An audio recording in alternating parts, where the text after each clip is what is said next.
Have you ever thought about, when you have the shoulda, woulda, couldas, maybe you've had a decision, major life decision recently or in your near past, and you either didn't take it or you missed it or something just happened. And when you look back, those are the I should'ves, I could'ves, and I would'ves.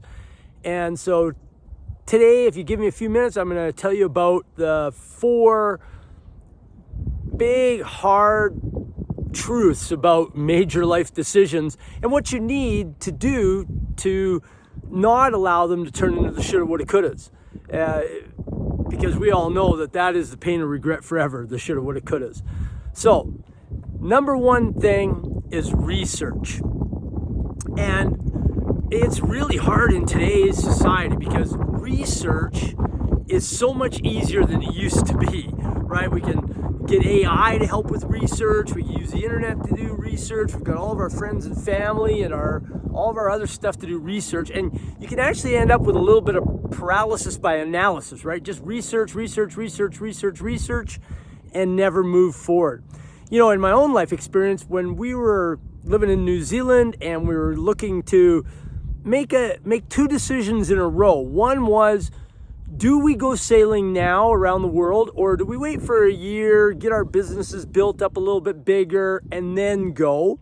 And the other decision was what boat to buy. We just sold the boat that I'd built in New Zealand because it was a little too small to circumnavigate with. So what boat do we buy? And so there we were, sitting in this little apartment in Auckland, and we had all of the boats picked that we thought suited our purpose. And you have to put good parameters around what you're researching, right? Like cost and availability, all this stuff, right? Whatever your parameters are for your decision. And we had them written up on the window on our big French doors that were looking outside onto the yard. And the other decision was whether or not to go now or wait. And we went to sleep on it. We said, let's sleep on it. Let's not make a rash decision.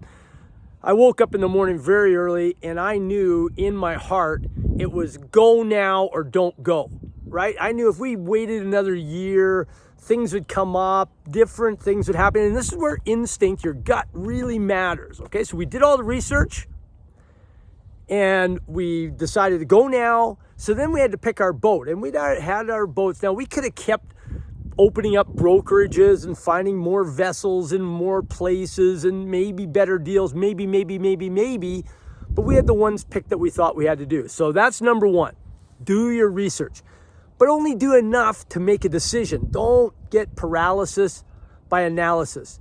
Now, if you like what I've been giving you in these videos, make sure you like and subscribe. Watch my next one for sure, and definitely stick around to number 4 today because it's the one that is the killer for everybody when it comes to life decisions, major life decisions. So, number 2, you've done all your research, you're ready to go. Now you actually have to make the decision. You have to pull the pin, and this is hard because it is gut-wrenching to actually commit yourself to that thing, that action. You have to really have it in your head that that's what you want and you're going ahead with it. So you just got to pull the pin. And this is where all the second guessing starts to come out, right? You start to wonder, is this the right thing to do? Are my friends going to be okay with it or whatever? You can't think like that. You've done your research, pull the pin and make the decision. Now for us, it was all about what boat to pick. So we picked that boat and we knew that it fit most of our parameters. It was located in USVI. It was available now. It had a good amount of gear on it. It was in the right price range for us, so we didn't have to really stretch too far to make it happen because we know that's also a killer. So we made the decision and pulled the pin on that boat. So we've decided to go now and pulled the pin on that boat. So the third thing you have to do is you have to take immediate action. And you have to make the actions like instantaneous after you've made the decision. Don't wait until the next day. Don't wait till tomorrow. Take action today on whatever decision you made, right? So we made the decision. We called the guy. We sent money now because that way there's no second guessing yourself, squeebling out of your decision, making making a wrong choice after you've already made a good choice. Right? You researched, you made your decision. Now you take instant action. So take the instant action. Also make it super small steps, right? So that they're not hard to make. Little instant ones. We didn't think, oh, let's pack up and go right now. It was, let's pay for the boat right now. Let's figure out how to get rid of all of our belongings here. I had an entire double storage unit full of tools and everything that we had to get rid of before we left New Zealand to go get this boat in USVI. So it was a lot of little steps, but we just made them into little steps so that we could get going. All right, that's number 3. The last one is the hardest one, and that is follow through. And this is the one that kills everybody on their journey to success with their major life decisions. And follow through is when you have to have the persistence and belief just to keep going after what you've started, right? Maybe you signed up for a course, right? And you've paid for it and you've started it. Finish it. Don't stop. Don't quit. Don't give up on it. You just gotta push through, even though it might be real hard. Maybe you've just recently started a business or a side business off of your main job, or maybe you're trying to get a promotion, whatever it is, or you've started your degree. Have persistence and stick with it. Most people quit before they get to the end result, before they get to the finish, before they become successful. They give up and quit. So in this situation, we bought the boat, we paid for it, we sold off all of our stuff, we got to the United States to get ready to go to the USVI, visit our family one last time, and right then, Hurricane Irma and Maria struck USVI 1 week apart. 2 Category 5 hurricanes, totally devastated everything. We couldn't even find out if our boat was okay. We heard there was nothing left. We could have gave up easily. We could have just said, well, it's a write-off now,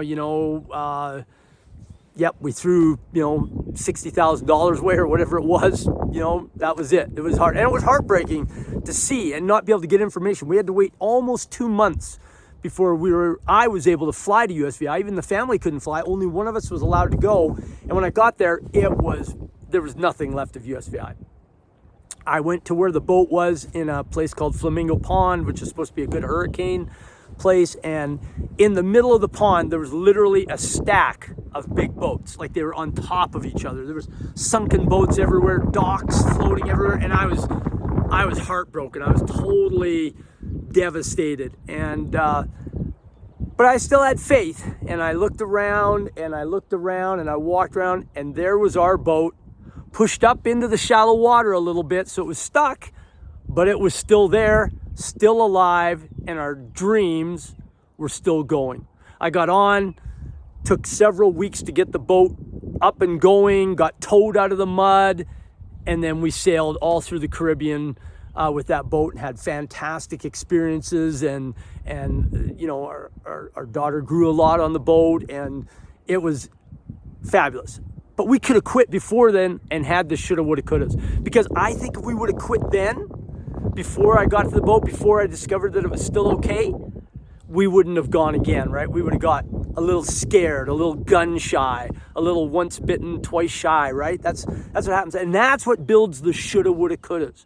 I don't want that to happen to you. I want you to make sure that you're really secure with your decisions. And that's having confidence in yourself, in your research, in your decision making, following your instinct a little bit, in your taking action, make it immediate, make it small, make it sustainable, and in your follow through. Just keep persevering.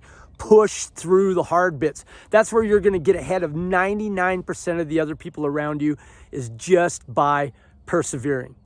Hey, if you like this stuff, subscribe, hit like, and definitely in the link below is my free quick start program. Grab it. It'll give you 30 days to really creating your ultimate life and really getting going, the Stone Age Success Momentum Program. From there, you can get a hold of me, and we can look at you joining the entire Stone Age Success community and full program. But definitely grab the quick start program. Hey, it's been a joy talking to you today about decisions, and how to make them good. We'll catch you next time.